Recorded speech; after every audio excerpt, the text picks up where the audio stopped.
welcome. You're with us for a very special conversation as we take a look at India 2030. What's in store? And, we take a look through budget analysis as well. Joining us, a very special guest. We got Vivek Bindra, the founder and CEO of Bada Business. He's a motivational speaker, an inspiration. He's someone who a lot of entrepreneurs look to for guidance. He's broken lots of Guinness records, and I'm sure he'll tell you a lot more about what Bada Business is all about and how you can also really access some learnings through it. But first, Vivek, आपसे पूछते हैं कि 2019 में Prime Minister had laid out about 10 divisions for India 2030. अब आपके क्या suggestions है किस तरीके से इंडिया जाके एक सुपर पावर बन सकता है 2030 तक? What is the growth rate currently looking like? धन्यवाद आबा. फर्स्ट ऑफ ऑल आप एज एन आइडेंटिटी आप एक इंग्लिश स्पीकर हैं और फिर भी आप हिंदी में प्रयास कर रहे हैं, उसके लिए धन्यवाद. Our channel is also Hindi channel. As an identity I am a Hindi speaker, तो मैं प्रयास करूंगा कि उत्तर सारे आपको हिंदी में दूं. पहला मैं शुरू करता हूं कि यूएनडीपी के ना एक्चुअली 17 गोल्स हैं. ये महत्वपूर्ण 17 गोल्स हैं. उन 17 गोल्स जो कि भारत को सुपर पावर बनाने में मदद करेंगे, उसमें से 11 में इस समय हम काफ़ी पीछे चल रहे हैं. मैं उदाहरण दे देता हूँ. हंगर है, हेल्थ है, इक्वालिटी ऑफ जेंडर है, सफाई सैनिटाइजेशन है, इसके अलावा इंडस्ट्री इनोवेशन इंफ्रास्ट्रक्चर है, इनइक्वालिटी है. तो अगर इन एरियाज़ में खासतौर से जस्टिस, पीस और strong institution in partnership with these goals, तो ये 11 एरियाज़ हैं जहां हम कमज़ोर चल रहे हैं. मुझे ऐसा लगता है अगर आप ये कह रहे हैं कि भारत को एक सुपर पावर 2030 में देखना चाहते हैं, तो पहला हमें करप्शन खत्म करना होगा. और करप्शन खत्म करने के लिए बड़ा सिंपल तरीका है कि अगर आप जजेस बढ़ा सकें. अभी right now we have about 20 जजेस पर 10 lakh people, and if you can take it to 50 जजेस पर 10 लाख पीपल, तो जजमेंट जल्दी आएगा. यूएस में आप देखते हैं कि जजमेंट बहुत जल्दी आता है, 9 महीने में आता है या 9 साल में आता है. जितना जल्दी जजमेंट आएगा उतना आदमी चिंता करेगा अपराध करने से पहले. दूसरा, मुझे लगता है कि स्टेट्स को बड़े स्ट्रॉन्ग पीएनएल की तरह इंसेंटिवाइज करके ड्राइव करना चाहिए, जिससे स्टेट्स अगर अच्छा परफॉर्म करेंगे तो कंट्री अच्छा परफॉर्म करेगा. तीसरा, मुझे लगता है कि जिस देश का शिक्षक यानी कि एजुकेशन सिस्टम व्यवस्था कमज़ोर रहेगी, वहाँ दिक्कत रहेगी. तो अगर हम फैकल्टीज़ को गवर्नमेंट स्कूल के अंदर इंसेंटिवाइज करें उनके बच्चों की परफॉर्मेंस के बेसिस पे, तो रिजल्ट्स बहुत अच्छे आ सकते हैं. कि जितने बच्चे आपकी क्लास में सरकारी स्कूल के अंदर अच्छा परफॉर्म करते हैं, बेसिस हम सरकारी स्कूल के टीचर्स को भी इंसेंटिवाइज कर सकें. टीचर ट्रेनिंग बजट को बढ़ाना चाहिए. मुझे लगता है कि गवर्नमेंट ने को पॉलिसी मेकिंग में इन्वॉल्व होना चाहिए और कॉर्पोरेट को ही खाली बिजनेस करना चाहिए. Railways, airline, oil and gas को प्राइवेटाइज कर रहे हैं, इसको कई लोग बुरा मानते हैं, मेरी नज़र में बहुत अच्छा है. स्कॉलरशिप मुझे लगता है बच्चों के लिए 1 लाख करोड़ का, जिससे मेरिटोक्रेसी को हम आगे बढ़ाएं. इसके अलावा ब्यूरोक्रेट्स कभी कभार थोड़ा स्लो रह जाते हैं, बहुत इंटेलिजेंट होने के बावजूद. अगर उनको स्टिक इन कैरेट मॉडल में, उनका स्टिक तो बहुत मजबूत है. सीएजी भी तंग करता है, सीवीसी भी करता है, सीबीआई भी करता है, इतना ऑडिट होता है, इतना चेक होता है, पर अगर वो कुछ अच्छा करता है ब्यूरोक्रेट, तो उसको कोई कैरेट नहीं है. अगर वो कुछ बड़ा अचीव करेगा तो कुछ तो कोई पूछता नहीं है, कोई तारीफ नहीं होती है, तो उसको कैरेट भी देना है स्टिक के साथ साथ, वो बहुत ज़रूरी है. और फाइनली मैं कहूँगा कि आप लेबर इंटेंसिव बिजनेस में आप आउटकम ड्रिवन इंसेंटिवाइजेशन लेके आते हैं, हेल्थ केयर को अफोर्डेबल बनाते हैं. बेसिकली ये मेरा एक बड़ा फेवरेट सब्जेक्ट है. रेड टेपिज्म को अगर रेड कारपेट कर सकें, अगर आप बिजनेस को इंसेंटिवाइज कर सकें लर्निंग के साथ में, टैक्सेस को थोड़ा रैशनलाइज कर सकें, ये कुछ मेरा फेवरेट सब्जेक्ट है. तो इसलिए मैं ज़्यादा बात भी करता हूँ और काफ़ी ज़्यादा बात करता हूँ. मुझे लगता है कि I will answer more in your next questions. जी, India is producing so many unicorns. हर 9 दिन के करीबन एक नया यूनिकॉर्न शेप ले रहा है. But when we take a look at ease of doing business और ईज ऑफ स्टार्टिंग बिजनेसेस, हम फिर भी बहुत पीछे हैं. ये कैसे सॉल्व हो सकता है? बहुत अच्छा. मैं उत्तर से पहले बता दूं, ना पक्ष ना विपक्ष. I will not actually favour any government. I will only talk about the main principles which are important. Ease of doing business के अंदर हम 63 हैं, आपने ठीक बोला, आउट ऑफ 190 कंट्रीज. लेकिन स्टार्टिंग बिजनेस में यानी कि हम शुरू करने ही नहीं दे रहे हैं अपने बिजनेसेस को भारत के अंदर. आज माइक्रो एंटरप्रेन्योरशिप जो गाँव के अंदर या 1 लाख की पॉपुलेशन के छोटे इलाकों में किया जा सकता था, उसमें हमारी रैंक 136 है. 190 देशों में बहुत पीछे हैं. सिंगल विंडो क्लियरेंस की मुझे लगता है काफ़ी कमी है. रेस्टोरेंट शुरू करने के लिए 45 डॉक्यूमेंट चाहिए आपको, लेकिन गन खरीदना बहुत आसान है हमारे देश में। गन के लिए आपको कम लाइसेंसेस चाहिए होते हैं। टैक्सेस भी इस समय लोग नहीं पे कर रहे हैं। 115 रैंक आ रही है 190 देशों के बीच में। और सबसे ज़्यादा बुरा जो मुझे हमेशा लगता है वो है एनफोर्सिंग कॉन्ट्रैक्ट, यानी कि ईमानदारी, यानी कि कॉन्ट्रैक्ट किया है तो उसको पूरा किया जाए, जो वचन दिया उसको निभाया जाए। उस मामले में प्राइवेट कंपनीज भी बहुत पीछे रह गई हैं। इंडिया जो है इसमें काफ़ी पीछे देखा जा रहा है। तो ये अगर आपको चाहिए कि हम स्टार्टअप्स को इम्प्रूव करें तो पहले ये समझते हैं कि ये देखो, आदमी वहीं फोकस करता है जहां पे उसको लगता है कि रिजल्ट आएगा, और स्टार्टअप्स में रिजल्ट आ रहा है। ऑलरेडी बहुत अच्छा रिजल्ट आ रहा है। India is the third largest ecosystem. 60,000 हमारे देश में स्टार्टअप्स हो चुके हैं और $42 बिलियन पिछले साल के मुकाबले, जो कि $11 बिलियन था, इस साल हमने $42 बिलियन हमने रेज किया है। नियरली 4 टाइम्स, 4 गुना ज़्यादा फंड रेज किया है। 46 यूनिकॉर्न नए ऐड हो गए हैं, यानी कि 90 यूनिकॉर्न है। हर 9 दिन में एक यूनिकॉर्न बन रहा है। पर जो टैक्स हॉलीडे सरकार ने दिया, मुझे लगता है वो कमज़ोर है। जो टैक्स हॉलीडे सरकार ने एक्सटेंड किया, मुझे लगता है कि क्योंकि जो स्टार्टअप है वो पहले तो लॉस में ही रहता है। आपने 3 साल का उसको टैक्स का बेनिफिट दिया, 3 साल बाद वो प्रॉफिट में आता है, टैक्स ले लेते हो। तो अगर उसको एक्सटेंड कर सकें, दुबई में टैक्स हॉलीडे 50 साल का है, एटलीस्ट इसको 5 साल एक्सटेंड किया जाना चाहिए था, उससे बेनिफिट होता। अब इन्वेस्टर स्टार्टअप में, उसको भी कुछ फायदा मिलना चाहिए। इन्वेस्टर अगर बॉम्बे स्टॉक एक्सचेंज में कहीं जाकर के वहां इन्वेस्ट कर रहा है तो उसको लॉन्ग टर्म गेन पे यहाँ पे 10% का टैक्स है, और स्टार्टअप इकोसिस्टम में 20% है। मुझे लगता है इसको रैशनलाइज करना चाहिए। सिंगापुर में 0 कैपिटल गेन पे टैक्स है, इसीलिए सिंगापुर कई जगहों में बहुत अच्छा है हमसे। मुझे ऐसा लगता है इससे ज़्यादा इन्वेस्टर्स हम ला सकेंगे। इंक्यूबेटर एक्सेलरेटर, इसके लिए दिल्ली सरकार ने अभी कुछ काम करना शुरू किया, भारत सरकार ने किया, पर बहुत ज़रूरत है। 2400 एक्सेलरेटर्स इस समय चाइना के पास है, इंक्यूबेटर हैं, 1500 अमेरिका के पास है, भारत के पास केवल 300 है।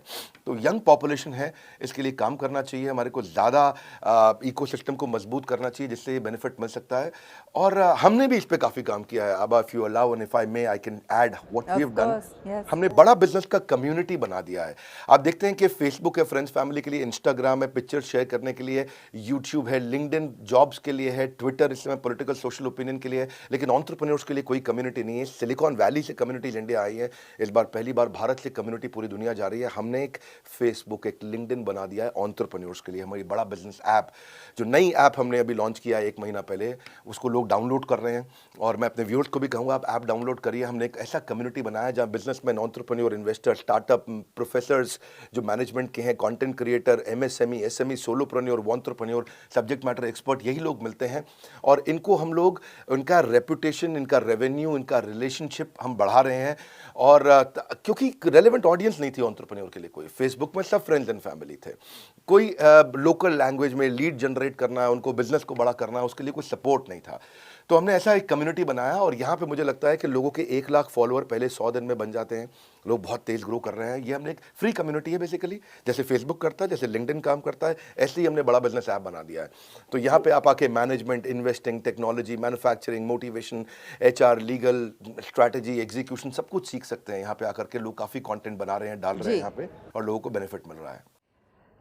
विवेक जी, बजट के दौरान ऐसे कैसे चेंजेस आ सकते हैं जो हमको इन सारी चीज़ों की तरफ और बढ़ा सके? You know, it's said that MSMEs are the backbone of the country.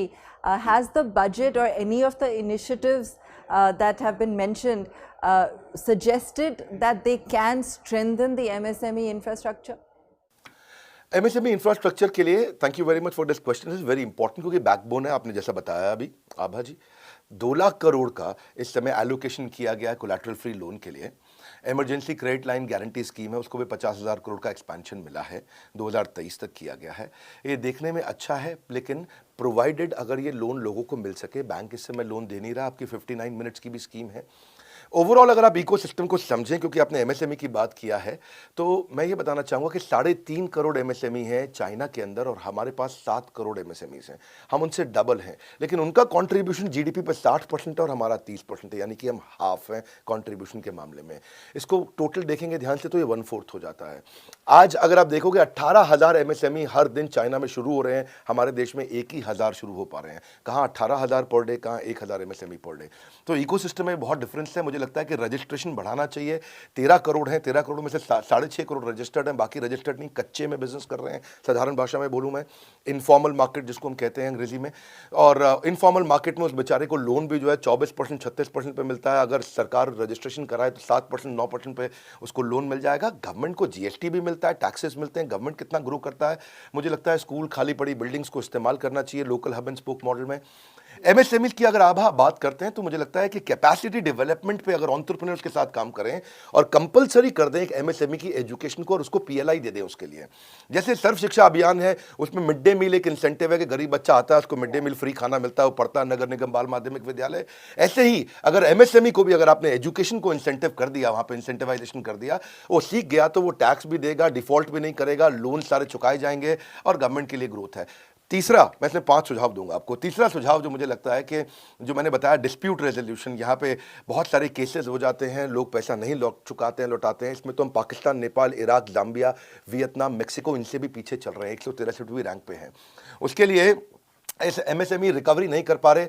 MSME समाधान योजना देश में हमारी सरकार ने लागू तो किया है, पर वो लगभग फेलियर के नज़दीक मैं उसको मानता हूँ। 1 लाख केस आता है तो उसमें 10,000 सेटल होता है, 90,000 सेटल नहीं हो पाता है, 30,000 तो रिव्यू में रह जाता है। तो किसी प्रकार से अगर हम लोग ऐसा कर सकें कि कुछ कॉर्पोरेट लॉ के अराउंड हम लोग और काम कर सकें और नंबर ऑफ जजेस अगर हम और बढ़ा सकें इस एरिया में, और वो किस चीज़ के लिए, मुझे लगता है कि ऑल्टरनेट डिस्प्यूट रेजोल्यूशन मैकेनिज्म आ जाए हमारे लीगल सिस्टम में तो काफ़ी बेनिफिट मिल जाएगा। और एक क्लस्टर डेवलपमेंट पे अगर आप ध्यान दें, क्लस्टर डेवलपमेंट पे इस साल काम भी हुआ है, बात भी किया गया है। क्योंकि देखिए cluster one station one product जो इस बार निर्मला सीतारमण जी ने लॉन्च किया, मुझे उसके लिए काफ़ी खुशी है। मेरी एक्सपेक्टेशन भी इसमें कुछ पूरी हुई है। चाइना में 100 से ज़्यादा ऐसे स्पेसिफिक जोन है, फर्नीचर का शहर, कपड़ों का शहर, मोबाइल का शहर, बिजली का शहर, टॉयज़ का शहर, टाइल्स का शहर। भारत में इसकी बहुत ज़रूरत है और अगर ये हो जाए, एक ही जगह पर बिजनेस होगा तो लॉजिस्टिक्स का खर्चा बचेगा, फॉरेन करेंसी आएगा, बाहर से विदेश Yes, it'll lead to lots of benefits. आप स्टार्टअप गुरु का अवतार भी लेते हैं spot funding show horses table पे। ऐसे प्लेटफॉर्म कैसे चेंज कर सकते हैं बिजनेसेस का फ्यूचर? फंडिंग इज अ की प्रॉब्लम फेस्ड बाय स्टार्टअप, जैसे सबको पता ही है। हाँ, हमने एक हॉर्सेस टेबल एक प्रोग्राम लॉन्च किया है और वो हमारे चैनल पे और जीएनटी पे आता है, हॉर्सेस टेबल। उसके हमने 23 एपिसोड डाले हैं, आखिरी एपिसोड अभी खत्म हुआ है। फंड रेजिंग के लिए ये on the spot reality funding show हमने लॉन्च किया। 23 एपिसोड्स में हमने करोड़ों रुपए का फंड एक स्टार्टअप को दिया। I think that's a deal. That sounds great. Are you okay with 80 crores? ठीक है, we'll go ahead with that. 6 और 7 करोड़ की इन्वेस्टमेंट के साथ ये बन गई है इंडिया की सबसे बड़ी स्पॉट फंडिंग इन्वेस्टमेंट। सोचो आप, सिंपल भाषा में एक आम आदमी को ये लगता है कि मेरे को आइडिया देके पैसा मिल सकता है, कितनी बड़ी बात है। So we are creating that hope. हम लोग भांग से प्रोडक्ट्स बनाते हैं। We manufacture charcoal briquette. हमारे मास में एक एक्सियल फैन यूनिट है। हम लोग गधी के दूध से ब्यूटी प्रोडक्ट्स बनाते हैं। सुनील शेट्टी जो बॉलीवुड के एक्टर है, उनका production company TV today network और बड़ा बिजनेस, इन तीनों की पार्टनरशिप में हमने इसको लॉन्च किया। हॉर्सेस टेबल, जो जीता वही सिकंदर, भारत का सबसे बड़ा रियलिटी फंडिंग शो। यहाँ पे आपको मेंटर, कोच, एडवाइजर, पैसा, स्टार्टअप गुरु सब मिलते हैं। मेरा रोल एक स्टार्टअप गुरु का है इसमें। मैं आता हूँ एज ए स्टार्टअप गुरु, यहाँ पे आकर के आप क्राई नहीं करेंगे, दोबारा ट्राई करेंगे। आप स्ट्रांगली मेंटल होने की जगह जहाँ हो जाते हैं लोग, आप मेंटली स्ट्रांग हो जाएंगे।